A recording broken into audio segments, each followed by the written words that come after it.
Hello everyone, and a very big and warm welcome to you, and thank you very much for joining us for this session on training cats for comfort with inhaled therapies, which has been very kindly sponsored by Trudell Animal Health. Just before we start, a few tips. We are recording this session, so you will be able to come back and watch again as many times as you like. So please do not worry if you don't catch something or you want to revisit it. There's lots of videos in this session, so it may well be something that you want to come back and revisit again anyway. So don't worry, it will all be here as soon as we finish today. Very shortly after, it will be available to watch on demand via the same link again. We also have a lovely selection of materials in the resources section, so please do take a look in there. Some lovely resources from Trudell Animal Health about using inhalers in cats, and you'll also find your CPD certificate and a PDF of the slides in there too. So again, they will remain available after today, so you can always come back for those as well. No need to rush and get those at this exact moment in time. We will have time for questions at the end, so if you have anything at all you want to ask, you can type that into the chat box, which is at the bottom of your screen. You can do that at any time during the session, and then we'll pick a few at the end to ask Linda. So our speaker today is Linda Ryan. She's a veterinary nurse, animal trainer and behaviourist. Linda has worked with Trudell Animal Health to create a wonderful series of videos on how to train cats to be comfortable with inhaled therapies. For example, those ones that we would be using for cats with asthma.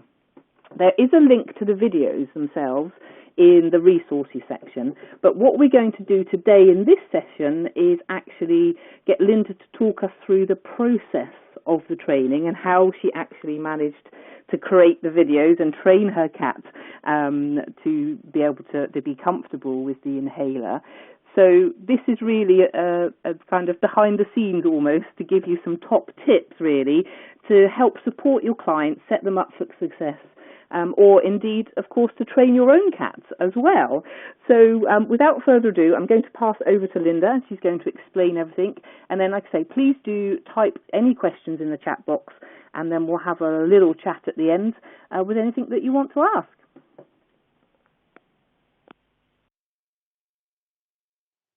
Hello, and thank you very much for joining us in this session on training cats for comfort with inhaled therapy. We're really pleased to have you with us, and I'm grateful for the kind invitation to be here. My name is Linda Ryan. I'm a registered veterinary nurse, a veterinary technician specialist in behaviour and oncology, and also a certificated clinical animal behaviourist. I hope you find this session useful. So very often when a cat has been diagnosed with a respiratory disease, we prescribe inhaled therapy because it goes topically to where we need it, rather than using systemic treatment, for example, steroids, which can be detrimental long term, and we want to try and avoid where possible. But it can be met with groans or frustration or upset or panic when we give caregivers that information, because how on earth are we going to get our cats to take an inhaler? And so it may be that clients think, gosh, I can't do that. Or it may be that clients go, yeah, no problem, hand it over. And they then enforce these interactions on cats, which may cause distress and anxiety and frustration. It can break down the human-animal bond. And of course, these cats may already be very sensitive because they are, in respiratory distress. And so we're forcing something on their face. We're not giving them a lot of choice, and it can become a really difficult situation all round. So we want to avoid that spiraling distress. We want to avoid breakdown in the human-animal bond. We want to create simple, fun ways of teaching cats to positively participate in their care voluntarily. We're going to use positive reinforcement all the way, and it's going to mean that we have better long-term treatment provision with the optimal treatment, with the cat remaining comfortable and content throughout.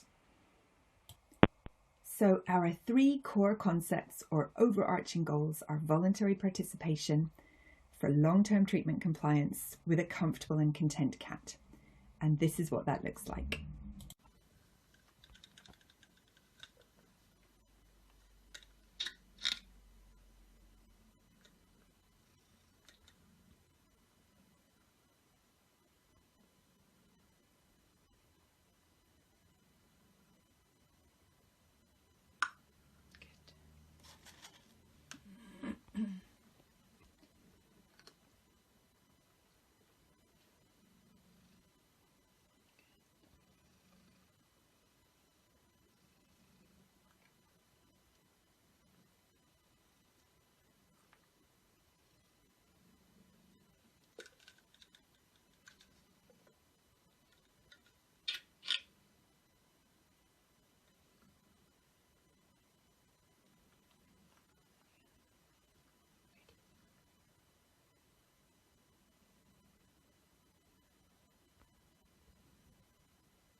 So that was my little Olive, adopted as a 6-year-old rescue cat from unknown, slightly dodgy background, who had very limited training experience prior to starting this training project, which took us probably 3-ish months to really work through slowly. And you can see how successful we are and how calm and comfortable she was. So the first thing we did was started with a plan, and that's always the most important thing, to know what we're going to do. And I'm a professional trainer, and I make plans before I even start to do anything, and often they look a bit like this, but that's not to say that you guys have to start like this. But for me, I wanted to first break down all of the individual components that were going to be involved that the cat needed to learn about, teach those independently, and then put those together gradually in a stepwise way that was going to help the cat be successful from the very beginning. And our aim is what is termed errorless learning. And we can't always be errorless, but we want to try and have the cat always successful rather than trial and error. We always want to break our criteria down so much that the cat can only be right, and therefore we have tons of stuff to reinforce, and we never have frustration or anxiety related to the training process. So I first of all started with the concepts and the skills that I wanted to teach her that the cat would need. So the inhaled medication smells of something which is going to be unfamiliar and potentially aversive to the cat. We can't use the drug for training initially because we don't want to overdose the cat, and we don't want lots of humans inhaling lots of medication, whizzing around the house. So instead, what I decided to do was create a repertoire where the cat had a sort of a database of safety or a database of no big deal. So we used lots of different household items which are innocuous and safe and non-toxic for cats. So I just used little things like hand lotion on a piece of kitchen towel, some nutmeg, some tea bags, just some general weird and wacky things that would be novel but not aversive in any way, and teach the cat first of all to be comfortable with those before introducing the concept of the inhaler smell. And then when we introduce the concept of the inhaler smell, it's no big deal, it's just another scent. We've already learned that that can predict positive things. Then I thought about the sound of the inhaler. So it's going to go and hiss in the cat's face. So intrinsically, that's potentially aversive for all cats. But for many cats, even the most confident and bomb-proof, having that novel, sudden hissing sound in your face is going to be concerning. So we wanted to, again, think, well, we're not going to start there because that would potentially poison the whole process from the very, very beginning. So I thought, right, I'm going to record it to begin with, where the cat's not around. And then I'm going to play it so low that I can barely hear it, and then gradually increase the volume. So we're using a process there of habituation. So playing something at such a low intensity that the cat's barely aware of it, and gradually getting it to the point where it needs to be, with the cat showing zero concern or awareness of the thing. And you can also pair that with treats if you want to create positive associations. Then I thought about handling the device. It's a big clacky thing. It's got lots of moving parts. I'm a human, I'm clumsy. So I wanted the cat to feel generally comfortable with putting it together, taking it apart, and just a bit of anti-human vaccination there to prevent her feeling concerned about that. And so all of that is your sort of preamble. And then, of course, that's all fine and well, but we also need the cat to be able to do behaviors with duration. And I thought to myself, this is likely going to be the longest process, teaching the cat to lean into the mask and hold her nose there for a prolonged period of time. So that's a concept that I need to teach her separately, out with the training of the mask, which I'll show you how I did.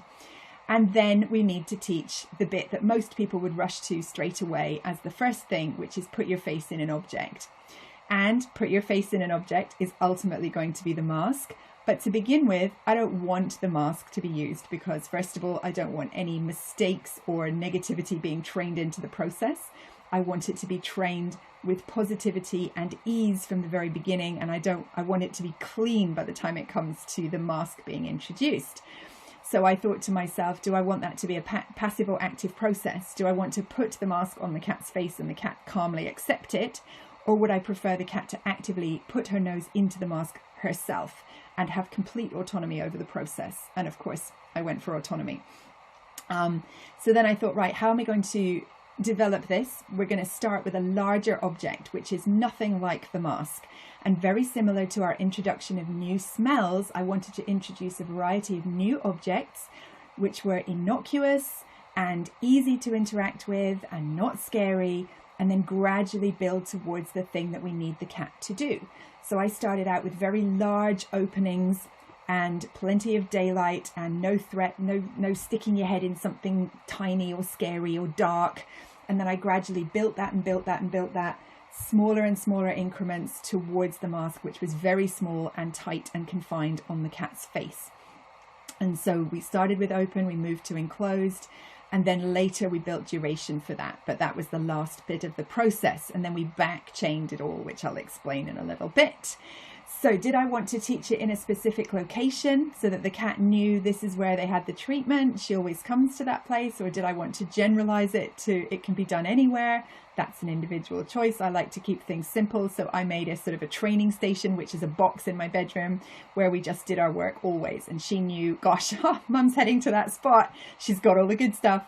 And in we went. And then I wanted to add a cue, which is an invitation to participate, so that she could tell me when she was ready and if she wasn't ready. So overall, I wanted to do 1 to 2 sessions per day of 2 to 4 minutes maximum. And I wanted to choose times where the cat would be in the mood to be interactive and not, busy doing other things or snoozing. So I wanted to work around the cat and really think about that. And then we wanted to think about, what are we going to use for our reinforcer? Lovely, delicious food that the cat likes.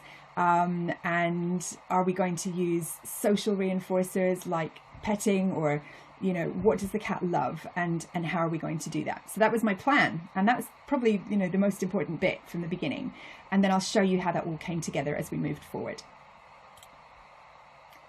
So our main training goals included the cat voluntarily approaches and puts their nose in the mask and chamber. They hold their face in the mask and they calmly take however many breaths I want them to take. So this is my main goal. So we break the sub goals down, we train them individually in little increments and then stack them together as building blocks. So approach, put your nose in, be comfortable with the handling and noises of the equipment, being comfortable with voluntarily taking part, building duration of holding your nose there over time.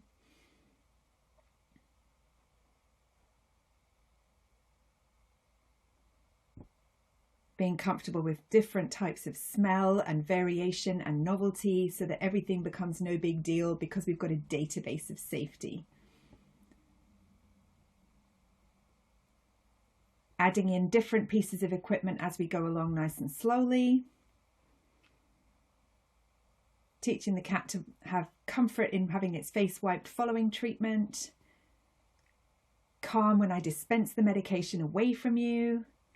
And then take part and have 7 to 10 breaths of duration.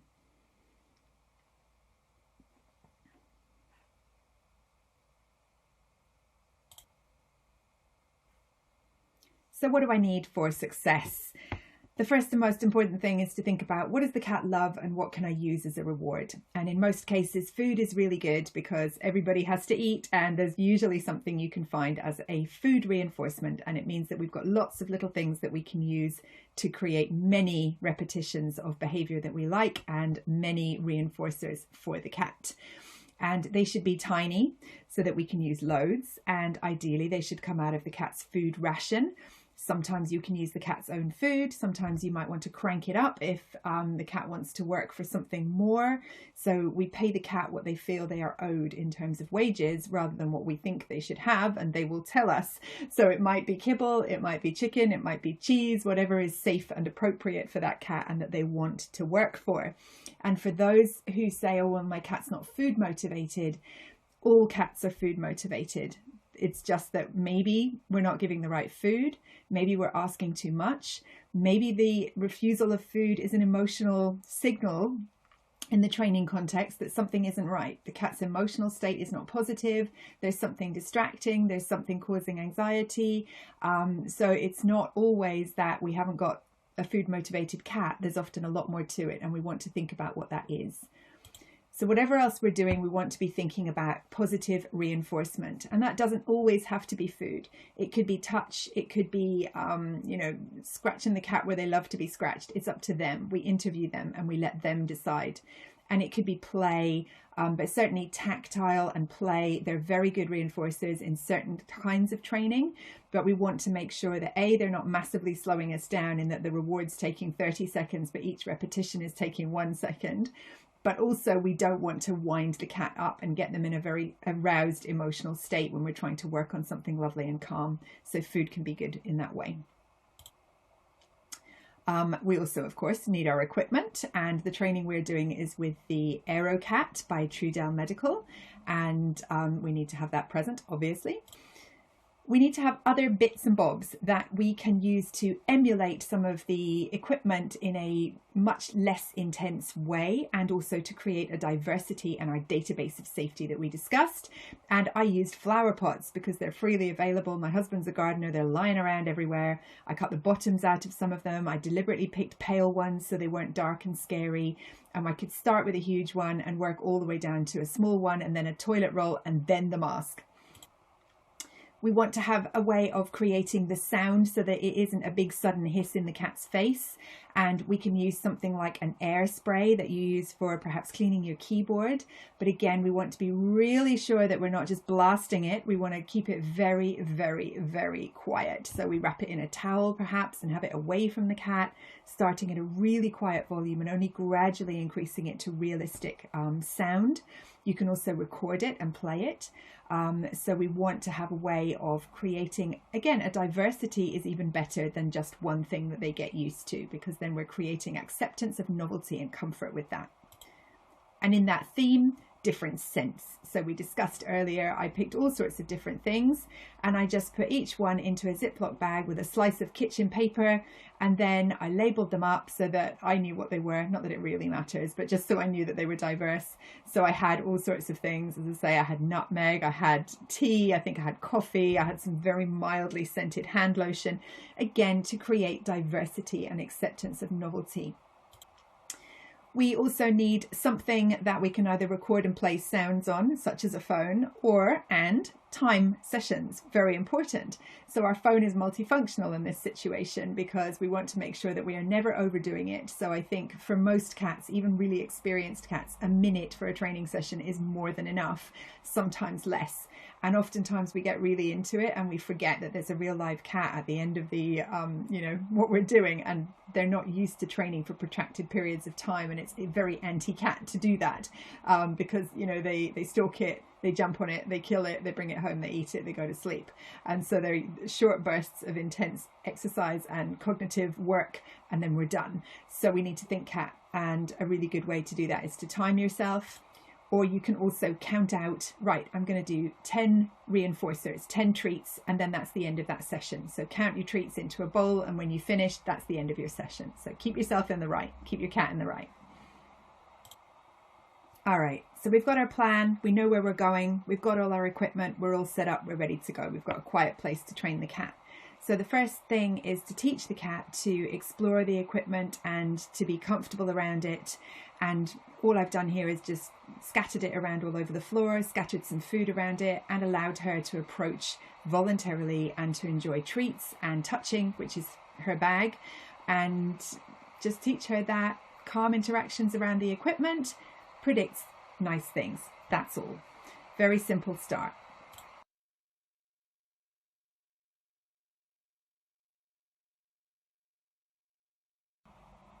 All right, so once we're sure that the cat is genuinely comfortable with the equipment and we've worked on making sure that they're happy to approach, happy to eat around it, and that it's not threatening to them, then we can start the active training process. And we're going to use a few different techniques, and I'm just going to mention those. One is luring, and I use food, and that's fairly self-explanatory. We simply put the food where we want the cat to go, and the cat follows.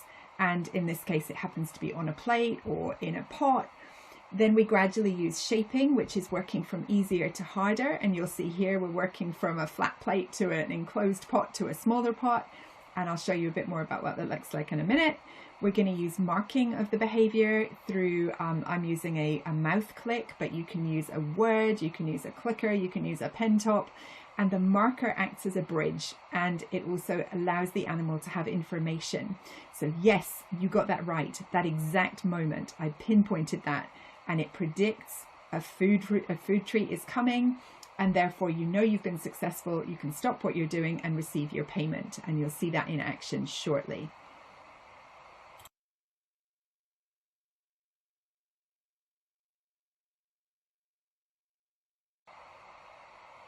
Easier to harder, we start with big open things and we move towards smaller enclosed things. So we start easy, the cat can never be wrong, it's always positive and fun, and gradually, barely noticeable to the cat, it gets a tiny bit harder as we go along. And we use things like flower pots, as we said. I think they're great because it doesn't matter what happens to them, so I just bust the bottoms out of them, which means we've got daylight coming in. It makes it seem a lot less enclosed for the cat, and also it means that I can feed through the bottom, so we can build confidence and good associations as we go along. So I am going to show you this little video of the process with the cat, first starting on a flat plate, which is very simple, then a slightly more enclosed object, a large flower pot, and then working down through the levels towards the little tiny mask. And we lure to get the nose in, and then we reward when the nose is in there with a click, and feed afterwards. And so by the time the cat gets to the mask, it's easy. It's just another object. They have a database of no big deal with all the other stuff that you've been working on. The video you'll see is an accelerated process, so please don't speed through everything at this rate. But this is the way that we kind of work through it. And it could take you a while to get to the point of the cat being comfortable luring their nose into a small object. But this is what it looks like. We're going to talk about monitoring the cat's emotional state in a little bit, but I just wanted to make the point that we always want to be careful the cat chooses to interact rather than us moving the object towards them. And the lure can give you good information, because if they follow it and they're keen to accept it, that's usually good. And if they decline to follow something that they find delicious, then maybe we're moving too fast, maybe it's a bit worrying. And of course, watch out for those conflict behaviors. If I want the reward, but I don't want to do that behavior. But make sure the cat's in control.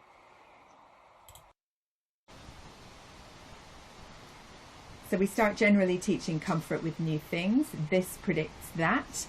And what I've got here is an aerosol, that little air spray that I talked to you about, wrapped in a towel behind my back. And I'm just making very quiet, gentle noises with it. And each time the noise happens, food comes. The new thing predicts a good thing. And she's now noticing it and going, where's my treat? Because we're building it so slowly.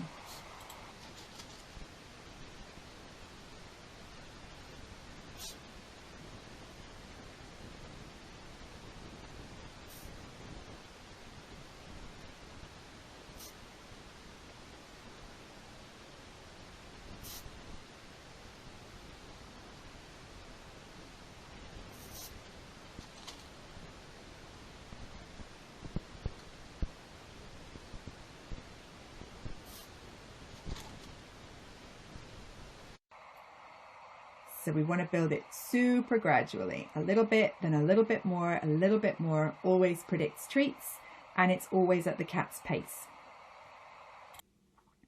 Continuing on with our generalization of novelty and acceptance of all sorts of new and interesting things, building our database of safety and no big deal, we need to remember the cat's sense of smell and how important that is for them, and remember that the medication may be unfamiliar. So I just, again, used these little swatches, and I just made them at low concentration, dotted them around, chucked some treats around on top of them, did a small amount of wafting around, but again, I wouldn't do too much because we don't want to scare the cat. And everything new predicts treats. And again, making sure that these scents are innocuous and not toxic or aversive to the cat. And we're building our database here.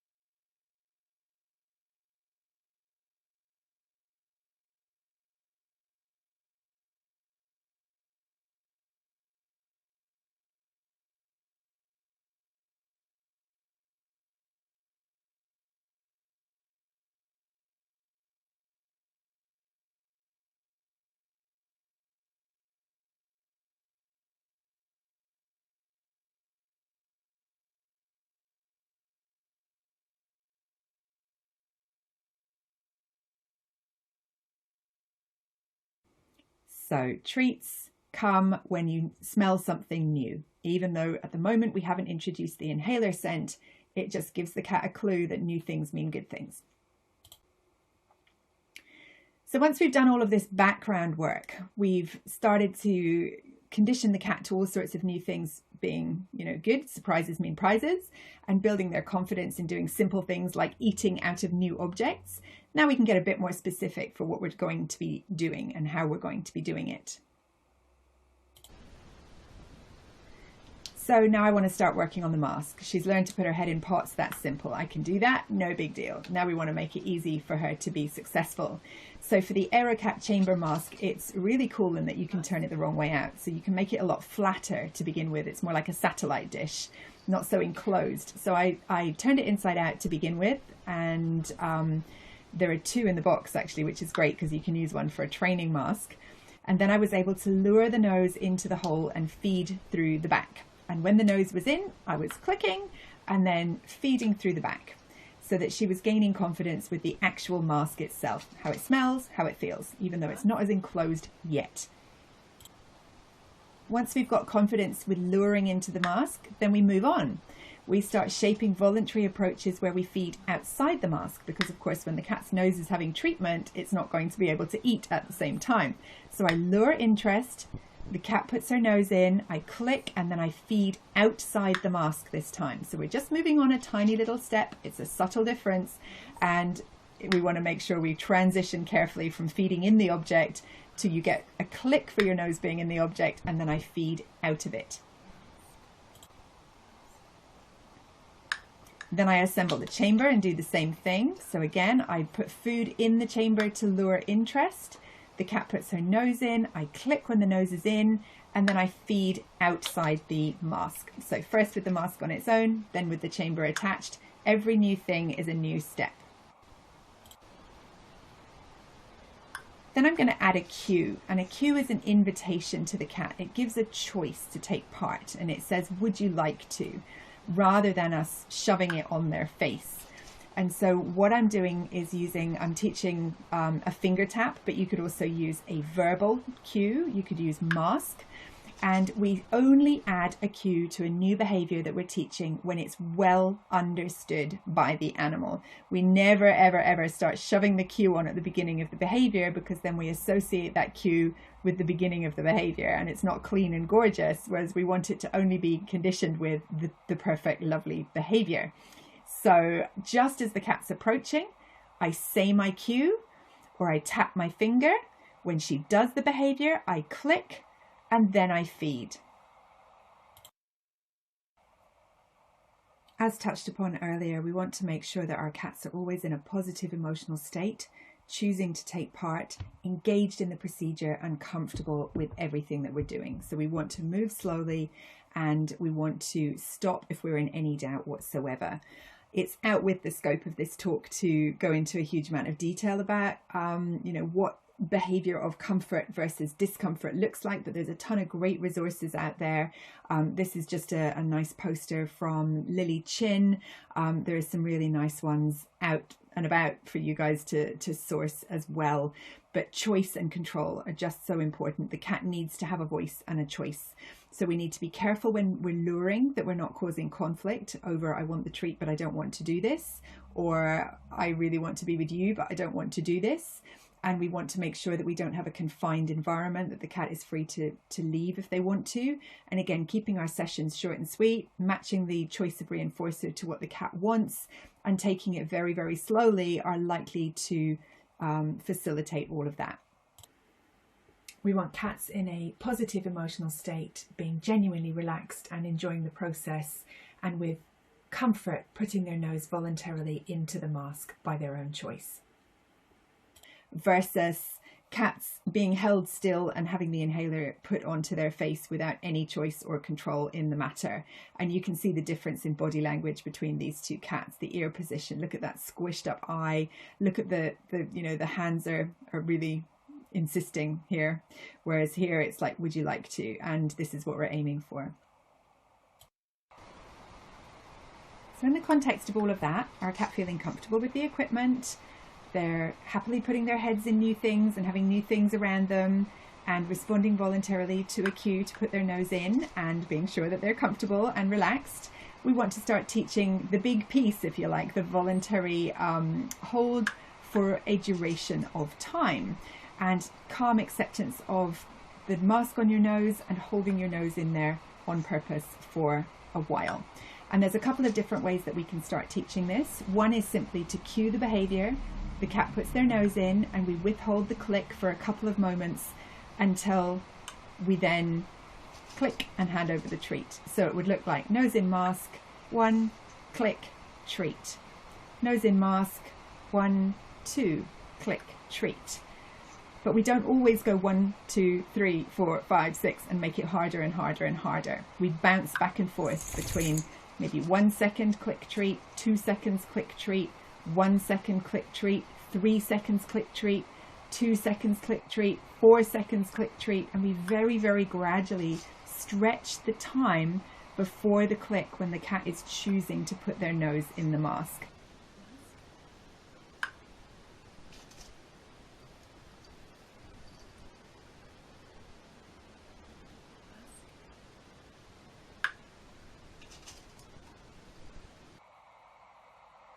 So here you can just see a little animated version of what standard duration training looks like.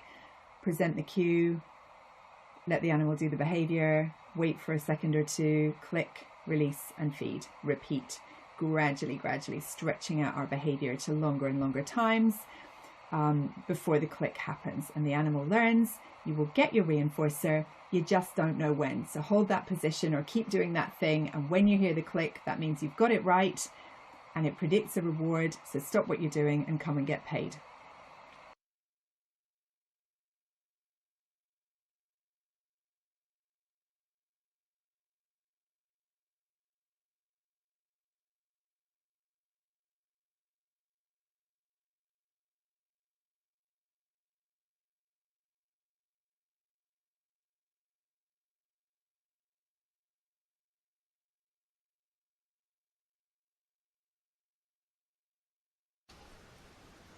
In addition to the standard style duration training, as you've just seen, I also wanted to teach her that you can have things on your body for periods of time and it's fine. So that calm acceptance of something on the body, so that she could really get used to that. And I use just my hand or an object to touch for short periods, click, release and treat. Touch for a slightly longer period, click, release and treat. Shorter period. So the same concept of teaching duration, but in addition to teaching her to voluntarily put her nose in an object, I also wanted to teach her the concept of having an object on your body for longer and longer periods of time. So that's what you'll see me doing here in this video, and I'm moving towards and away from her face so that we're not always putting pressure towards moving in on her head area. And of course, with the cat always gets to choose whether to put the nose into the mask. That's never something I'm going to enforce, so I just did it on different parts of her body. And this was actually a really nice process of kind of cementing the concept, and it really seemed to help kind of glue the idea of duration is a concept and it can apply to me doing a behavior or something being on my body for a longer period of time. And it really did, there was a sort of a light bulb moment. And between the two ways of teaching duration, one being the cat does the action and holds for longer periods of time, and one is me put something on her and hold it for longer periods of time, and our light bulb moment, we got a situation where we had a cat who went, aha, okay, I can put my nose in there for long periods of time and I'm comfortable with an object on my body for prolonged periods of time. Until we weren't counting seconds anymore, we were counting breaths. 1 breath, click, treat, 2 breaths, click, treat, and so on. And in addition to teaching duration, in a very similar way, I taught about pressure. So I started off by using initially my hands and then the mask itself to apply a light touch to an easy part of her body, click, release and treat, and then built it to slightly firmer touches, click, release and treat, moving towards and away from the more difficult places like her head and neck, click, release and treat, and Never putting it on her face again, that is her choice. But building that concept of the object can be on your body with pressure for duration, and you will get paid.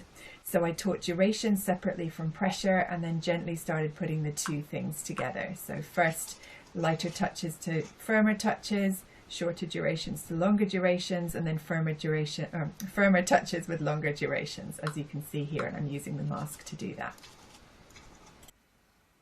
And gradually, over time, we get a cat who understands both concepts and who applies them on her own. And you can see here, she is not only holding her nose in there voluntarily with duration, she is also applying pressure deliberately herself and is experimenting with, is it this, which is really cool. And that's the sign of a very clicker savvy cat who's happy to offer operant behaviors. And so she's trying out first the pressure, then the duration. And again, we're teaching them first separately and then putting them together.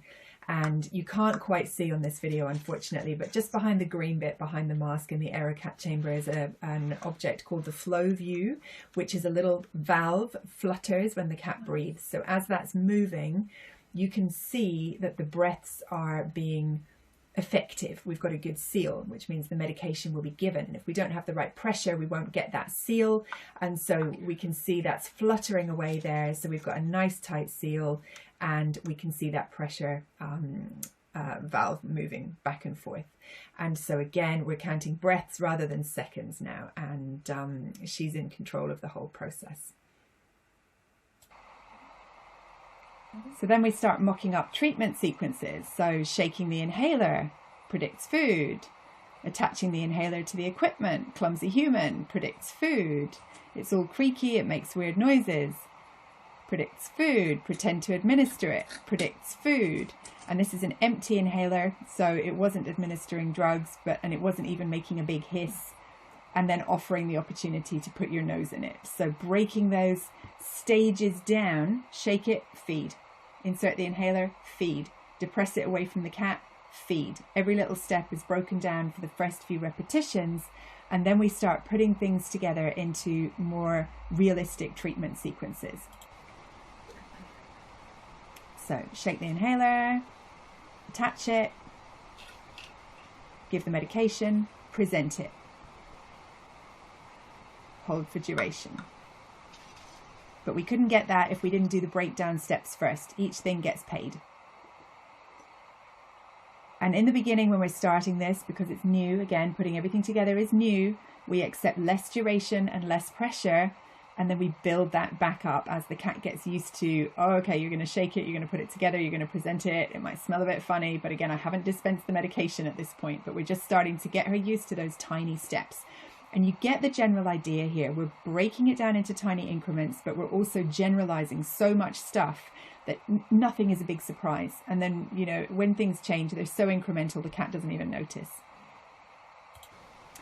Then we also need to think about after treatment, the face needs wiped. So we are just going to, again, do that very similarly. Touch, release, feed. And I'm not going straight for the face, but I'm just touching the cat gently.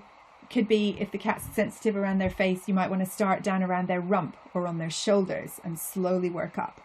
And I usually start with a soft, dry cloth, because if you go in with a cold, wet cloth, not many cats are going to be pleased with that. So again, build it incrementally. I actually start with it from the radiator to begin with, so it's warm and it's soft. Touch the cat, release and feed. Touch the cat, release and feed. Gradually dampen it a tiny bit more, and again, when you start using it damp, you may want to start away from the face and move towards. And when it gets, you know, properly damp enough to genuinely wipe the cat's face, we want to use warm water so there's no big shock. And I click my marker when the cloth is on the cat, then I release and I feed. So we're clicking for calm acceptance, release and feed. And so here we see half a treatment sequence. So I administer the medication, a little bit clumsy, but hey, we're on planet Earth. And now we're getting 4 breaths. And there we're going to break it. We're going to give a reward. And if your prescription is 8 breaths, goodness me, we're halfway there. So again, then we can take that second little go. So give her a little moment, a couple of seconds. Take a little second. She's a cat who likes to be touched. Some cats might not enjoy this, so, you know, assess the cat individually. And then second part of the dose, shake it, administer it, present it. And the other 4 breaths of our prescription of 8. So again, I want to give her a moment if she says no and wait for her to be ready. So this is in real time. And if you have a cat who's learning, you can actually break it down into 2 parts so that the whole treatment gets given 4 breaths and 4 breaths, or 3 breaths and 4 breaths, whatever the prescription is. And that's fine. Yes, you use twice as much medication, but it holds in the chamber for 15 seconds. And so we are giving that cat an opportunity to get their treatment voluntarily without saying, well, you've got to do it for 8 breaths or 10 breaths or whatever you've got to have.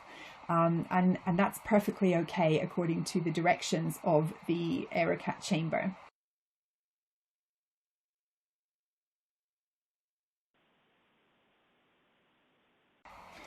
So this is the whole treatment sequence. We shake it, we attach it, we present it, we offer the cue.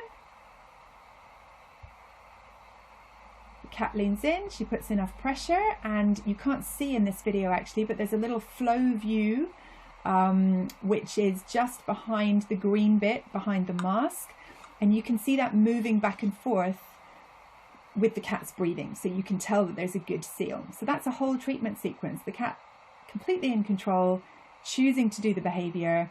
My cat is not asthmatic, so I've been using a dead inhaler the whole time.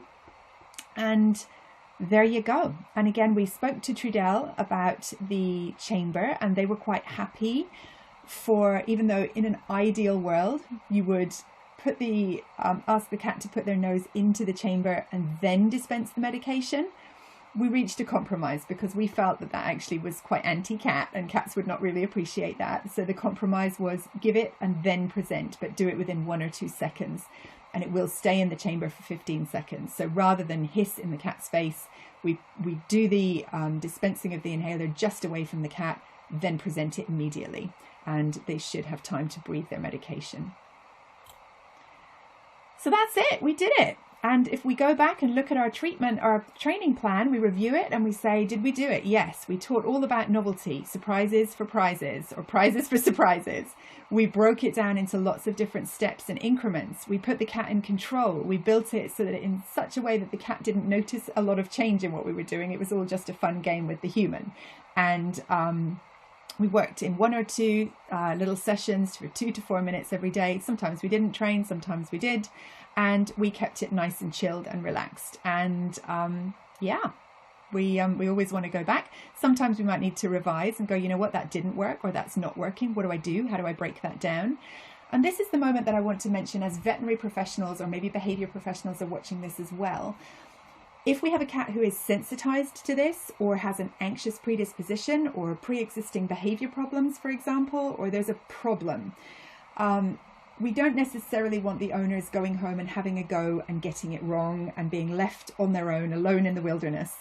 That might be a really good time for us to refer to a suitably qualified, appropriately experienced behavior professional or training professional who understands positive reinforcement, is very experienced with teaching husbandry behaviors, who understands emotion, motivation, and cat behavior. So you might want to look at some places like the Fellowship of Animal Behavior Clinicians, FABC. They list certificated clinical animal behaviorists who specialize in cats. Or you might want to look at the Animal Behavior and Training Council, ABTC. They have a list of accredited animal trainers and clinical animal behaviorists. So it may be that one of those people would be a great person to hold your client's hand and work collaboratively with you and your client through the process to build success. So top tips to keep in mind when we're training cats in any situation. We want to think cat. What do cats do? What do cats need? How do cats work? And how do we work with that? How do we keep with the grain? How do we make it fun and positive? And we always want to be catching them in the act of doing the right thing, and we engineer that to happen. We set them up to be right, and then we reward what we want to see.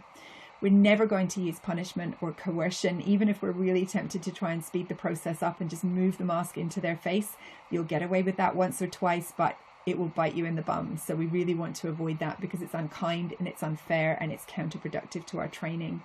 Keeping our sessions really short and sweet, and little and often is the way forward with cats. We want to keep our rate of reinforcement high, and we want to also provide the reinforcement that the cat chooses.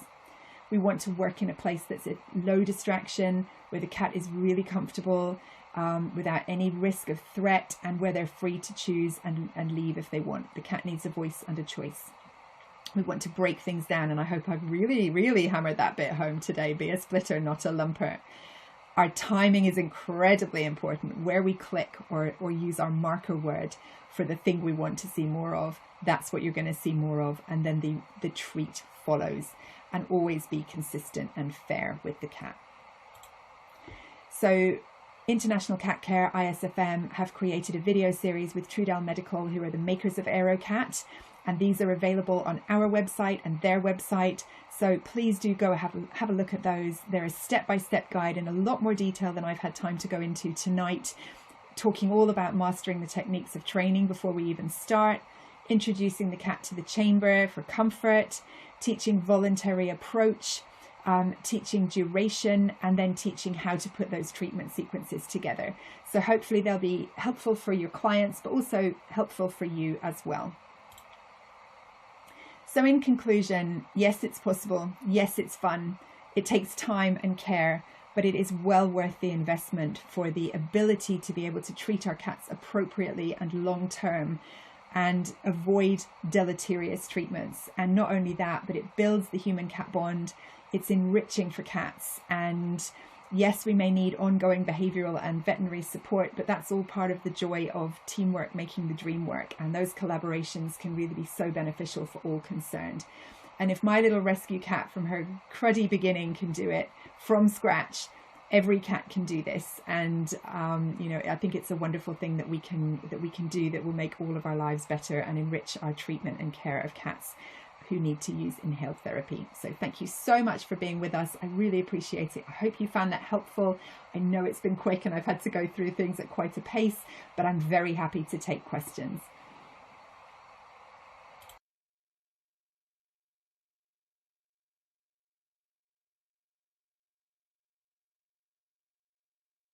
Thank you so much, Linda. An absolutely fantastic session, as always, of course.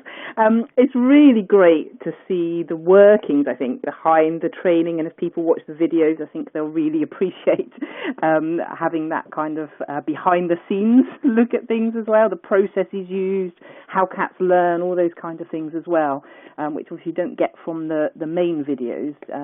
So that's absolutely fantastic to get that extra little bit of information, and I think we have to say a massive thank you to Olive, don't we? Really, we do. She's the star of the show, and she's with me right now. Actually, oh bless her. She's been watching herself. Oh okay. Oh yeah, she's a film star now. But yeah, that's what we aim to do really with this session. Obviously, the videos walk everybody through step by step, and they're there with Trudel and with iCat Care, but those questions, I guess, that people are coming to us with very often, these are the types of things that we're hoping this webinar will address and give those extra details and show how it all happens. So I hope it's been useful for people.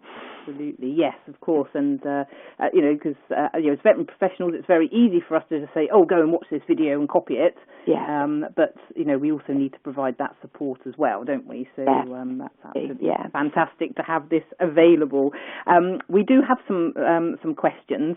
We also have Shay from Trudel Animal Health on the line as well. So wonderful. Hello, Shay, and thanks for your support.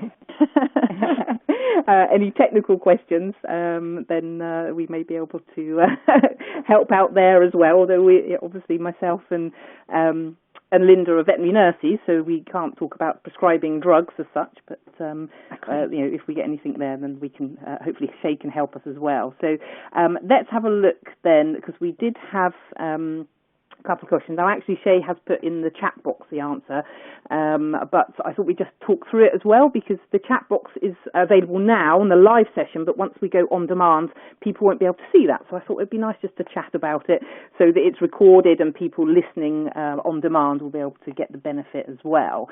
So the question from Amanda was actually about sick cats. So when you have a sick cat, yes. Obviously, what do you do in that situation? So from a training point of view, what would you say? You've got a sick cat that's, it's been coughing, it's obviously stressed at the moment, it's just been diagnosed. What would you say in terms of the training at that point in time? Great question, and it's a really important question, actually, and we do talk about it in the videos, but certainly, as you said, from a veterinary point of view, go see your vet, talk to your vet, get a plan in place. And what we would usually say is the idea of inhaled therapy is that we don't have to use long-term systemic treatment, which can be very detrimental and is not particularly specific. But during the training phase, if we're trying to treat a sick cat with the topical treatment of an inhaler and it's not stable, it's all stressed about its breathing, that is not a time for training. That is a time for speaking to the vet and maybe using a systemic treatment as prescribed by them for the short term to get them stable, to get them well, and to keep them well. And then over the longer term, that's when we start putting our training plan in place, when the cat is well and stable, and gradually we get them to a point where they're super comfortable with their inhaler, and then we speak with the veterinary team about getting rid of that systemic treatment gradually and in a safe way so that the topical treatment takes over. Excellent. And Shay has also put something in the chat box, but Shay, are you on the line at the moment? I think we've probably got you. You might need to just unmute. Yeah, good afternoon. Oh, hi, Guy. Yeah, I just want to add, because obviously you mentioned about the drug side of things. So in terms of if we have a sick cat and we're treating it almost in a kind of crisis situation, from a sort of medical point of view, what would we be doing in terms of treatment? Just really to cover what you put in the chat box, really, but it would just be nice to have it on recording as well. And absolutely, for clarity and disclosure, I'm not a vet, so I won't get into the prescribing aspect of anything either. But what the understanding is that the typical inhaled medication, steroid anyway, is not a fast-acting solution. So if you were having a cat that was needing more immediate care, then inhaled steroid, often particularly Flixitide, in the UK, would not be the right treatment choice for an animal in distress. So it would be brought on, as both of you indicated before, after you maintain that control and gain that access to the airways to keep that flare-up down, and when the cat has become calm, then be looking at doing that transition period.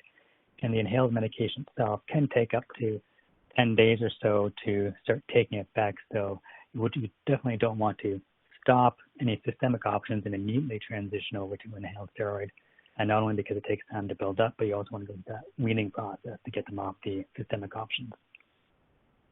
Excellent. And you made a good point as well, obviously, that the training can start before we actually start using the inhaled therapy, can't it? And obviously, as Linda has shown in the videos, there's quite a long time before we even start using kind of the noise side of things and start introducing the actual therapy itself. So once the cat is in a state where we can do the training, obviously there's still going to be a crossover in terms of systemic medications and inhaled, isn't there? So that's fantastic. That's a good point about just notifying or letting the cat get a chance to explore the device early on. So if you know that there is a long-term treatment that's going to be coming down, then having the chamber and the medication, letting the cat smell it and sniff it before you're even getting to the point where you're potentially going to use the medication is a start to getting them used to the device and having that around and in the house. And even from the owner point of view, getting them used to the idea that this is where treatment is going to go long-term. Yeah. Excellent. Yes. Yeah. And again, what I would add to that is that, during that phase when we're getting the cat stable, we need systemic treatment. There's, as Shay says, there's a transition period. That all takes time. But certainly I have noticed in my nursing work over the years, many cats who've got respiratory conditions, they're worried about being handled. I'm asthmatic. I know if somebody came near my face when I'm wheezy, I'm like, no, get off me. But with these cats, it's actually a wonderful way of providing enrichment, positive interactions. They don't know we're training them to wear a mask and take an inhaled therapy. It's just fun human-animal stuff that they can do together. So it can actually be a really nice way of adding positive experiences to the cat's life if they have been ill or they've had some negative interactions, and really building that strong human-animal bond and just giving them some nice mental stimulation and fun. Yeah, it's all win-win, isn't it? That's the thing, isn't it? all round, us, cats. Excellent. That's so it's kind of taking those two. It's the training and the veterinary medical side of things, but just kind of using them in conjunction, isn't it? Really, to get the right thing for the individual patient. Synergy for the individual. Exactly right. Absolutely. Okay. This was a question that I was going to ask, and Amy has actually asked as well. Let me have a quick look, because I don't know. Okay, sorry, just lost it again. So Amy has got a cat, a 16-year-old cat, and she's just starting the process of the training. And she said that her cat often just walks away completely disinterested. Disinterested. Yeah. And it's very individual dependent. So you want to work with the cat in front of you, and you also... Things I guess we need to remember are, if you have a 16-year-old cat who's never done any training, it's going to be unfamiliar. So we want to build it really, really slowly. Sometimes we can inadvertently apply pressure because we want to get it done and it needs to happen. And so we might accidentally apply a little bit of social pressure, and the cat finds that difficult. Very often what I find is we are training for too long. And as we said earlier, if we get half a minute of training in, that's great for a cat. They are not dogs. They are not collies who are, designed to do a half-hour session and be begging for more. A half a minute is great. So what I usually say to my students is 1 or 2 successful repetitions of whatever it is you're working on at that stage with a cat is a major success. And don't go on until it all falls apart and the cat goes in there and walks off. Okay. So choose your reinforcer. Make sure that's really high value and the cat enjoys it. Plan what you're going to do. Do 1 or 2 or 3 repetitions of it, and then be like, okay, we're all done. And also remember with your oldies that if we're expecting them to be still for long periods of time, do they have something like occult osteoarthritis and it's just not comfortable for them to do that? Are they emotionally comfortable? Do they need pain relief? Is there anything else that's going on? Do they need the loo, when they're that old? There's loads of other stuff that we need to look at, not just, why is he walking away? There could be medical, there could be emotional, so make it easy on yourselves. Work with your vet, make sure your cat's physical and emotional needs are met, build on little successes, use high-value reinforcers, and celebrate one win rather than being disappointed if you don't get 5. So that would be my top tip. Excellent. And in terms of time, now I know you mentioned that with Olive it took you about 3 months, is that right? And she's quite a clever cookie, isn't she, Olive? Although, like you say, she's had no previous kind of experience of this, so it's quite new to her. But so I would guess then that we're talking kind of at least 3 months on average. I think it really, really depends. And I know Shay and I have talked a lot about this scenes. I think it really depends on that individual. So again, thinking about our little 16-year-old cat, Amy's cat that we just mentioned, that cat, may need the loo more often, need pain relief, need to think about what on earth is training. I've never done this in 16 years. That might take a little longer. I took a long time with Olive, not because it took 3 months, but because I spin lots of plates, I have lots to do, and every so often I would grab some time to train. And so I think we probably could have done it a lot quicker. Okay. My little cat, I always say, if we can do it, anyone can do it. She came to me at 6 years old. She came from a grotty background. There was nothing special about her, but she loves food. And so I suspect with my gannet that we could have probably done a lot more training. So really, it's how long does it take a human that you meet on the street to learn Japanese? I don't know. I don't know anything about them. I don't know about history. So it's an individual thing. And I think sometimes the process can roll really quickly. Sometimes we need to slow it down depending on the individual. Sometimes we have to remember that humans also live lives and they can't do nothing but training.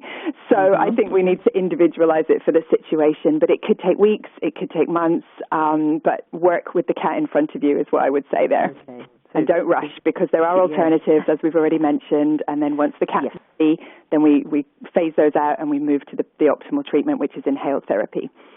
Excellent. So one of the reasons why one of the reasons why I love what Linda has done here is that usually there's just so much fear by the owners, even by some vets, around the use of masks that it isn't even chosen as a potential option for that long-term treatment. And what Linda has done is provided a very step-by-step approach to really help any cat learn how to do this. And it also addresses the other side, which is sometimes people will get the mask and then they'll walk home and try and shove the mask on their cat's face, and that's not going to work for sure. Now, interestingly, a study was done by Tufts 2020, I believe, and they looked at how long does it take a cat to learn how to use an inhaler, and they looked at both cats and dogs. And they used faculty, staff, and students to do this, and they tried administering in the morning and at night, and they looked at a level of compliance or a level of acceptance. I would say they didn't get to the point where Linda has shown here how you can build up to the cat just putting their face directly and comfortably in the mask.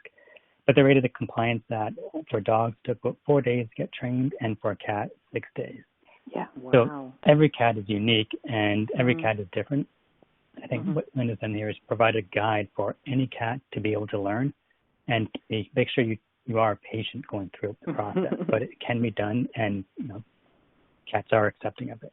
I agree. And I think Shay and I have chatted as well about this idea that I think both of us, from the medical side and the training behavior side, we would rather, I think, that people took their time and not be scared of it and know that they're going to get there and be successful, rather than try to rush it and then it all falls apart and then everyone goes, oh, it doesn't work, and the cat's on the road for the rest of life. So, there's no rush, but having said that, it doesn't necessarily have to take a long time.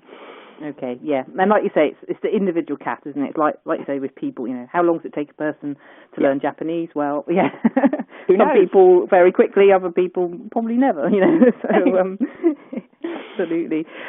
Following on from that, actually, there's one last question, which is actually if someone has, for example, done forced the mask on the cat in the past, and the cat's had a negative experience with that. If you then wanted to start again and you think, well, I want to give it another go, but this has happened in the past, do you have any tips for what we would do with that? Yeah, and so many good questions tonight. Thank you, everybody. Really appreciate this, because not only is it useful for whoever's asked the question, but everybody listening in is getting great information as well. So I think this is something which is pretty common. And what we've aimed to do is completely reframe the picture, so that if we start from the very, very bottom, the cat doesn't go, oh, hang on, there's a tea bag on the floor and I'm getting treats beside it. That must mean they're going to force a mask on my face. There's no connection. There's absolutely no connection. Oh, I can stick my head in a flower pot and eat a treat. Uh-oh, that means they're going to force a mask on my face. No connection. So we're completely and utterly reframing that picture, so that by the time the mask comes along, as we said, it's just another object. It's a no big deal thing. And they're not seeing it in that same way of hand grabbing around the back of your head, mask shoved onto your nose, put up with it, struggle all you like. It's a whole different world. We're teaching that cat you have choice. None of this looks like what you've ever seen before. By the time you're putting your nose in it by yourself, you're the one telling me, offer the mask, please, person. And then we build it and build it. So definitely for cats who have had previous bad experiences or who have aversions, training in this way will be, hopefully very, very successful. But I would also say, if you have a cat with a behavior problem, with an anxiety disorder, with any other, concerns, medical or behavioral, and or the owner is worried or not particularly proficient or skilled or patient, then that's when we might consider actually, do we need to work with a clinical animal behaviorist or a positive reinforcement trainer to make sure that we're doing no harm, we're getting those steps right. Your trainer or your behaviorist can watch the videos, can understand the process, walk the owners through it and set them up for success. because sometimes I think we give owners things to do as veterinary professionals and we send them off home with it, but we don't really give them the specifics. And again, this is why we love the videos, because it's super specific. But they go home and they inadvertently sensitize the animal or make things worse with all the best intentions. So actually, I think, first of all, this looks completely different from what any cat's ever expected to happen to them. And second of all, if in doubt, work with a suitably qualified and regulated professional. And if the cat at any point looks concerned or worried, we're going too fast, it's too much for that individual, stop, go back, seek help from your vet, get referred to a behavior professional, and take it slow, really, really slow. But big answer to a short question, but I hope that's No, it's great. And actually, I guess the thing there is that, if it's still the same owner who has previously forced the mask on, then actually we probably need to educate the owner, don't we, about the training process. Definitely. And again, hopefully our videos really take that into account as well, and I think one of the big messages is the cat needs a choice and a voice, and we really press that throughout.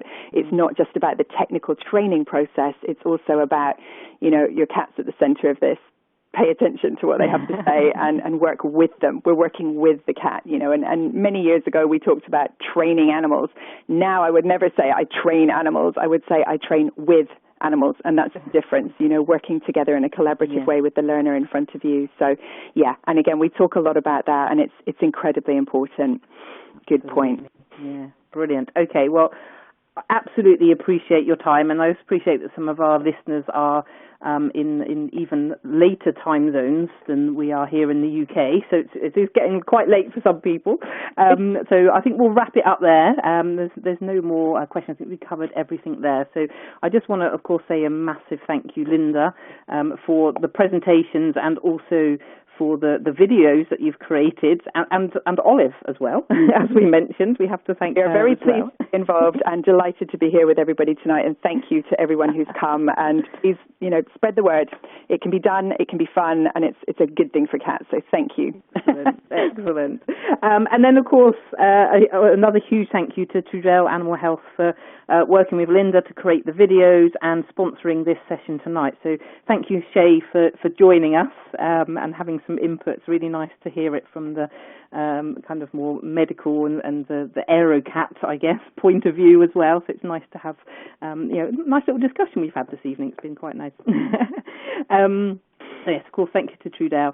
Now, remember, if you go to the resources section in the webinar, you will find the link to the final training videos that Linda has spoken about. So they are there for you to watch, and they can obviously then be shared with your clients as well. And there's also a whole load of other support materials from Trudel, which some to help you, some to give to your clients as well, about the use of AeroCat.